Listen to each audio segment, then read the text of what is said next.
ایله کوم دوستانو دا ویډیو در سره شیر کړئ. شاید ستاسو د ویډیو په شیرولو باندې یو بېوزلي خور او ورور ته، یو بې سرپرسته کونډې یتیم ته خیر ور ورسېږي او یو څوک مرسته ورسره وکړي. تاسو مفت په دا خیر او ثواب کې ورسره شریک سئ.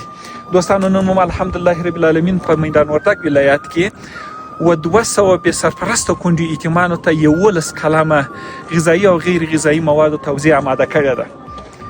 په خیر دی استفاده کې دوستانو. تاسو پوهیږئ چې په هېواد کې ډېر بېوزلي کونډې یتیمان دي چې موږ ستاسو مرستې او لاسنیوي ته ضرورت لري. ایله کوم دوستانو د خپل کور کلي د بېوزلو بې سرپرسته کونډې یتیمانو احوال واخلئ او تر خپله وسه پرې مرسته ورسره وکړئ. راسئ دوستانو د ځان د اختر و څنګ ته د بېوزلو بې سرپرسته کونډې یتیمانو اختر هم ور جوړ کړو.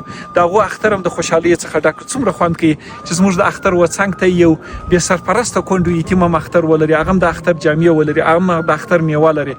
نو ایله کومه دوستانو د خپل کور کلي بېوزلي بې سرپرسته کونډې یتیمان مه هېروئ او تر خپله وسه پورې د کالو او د میوې مرسته ورسره وکړئ. الله سبحانه وتعالی مو ټول تعهدونه عبادتونه قبول کړه. پر ژوند و رزق صحت او کورنۍ مبارکت.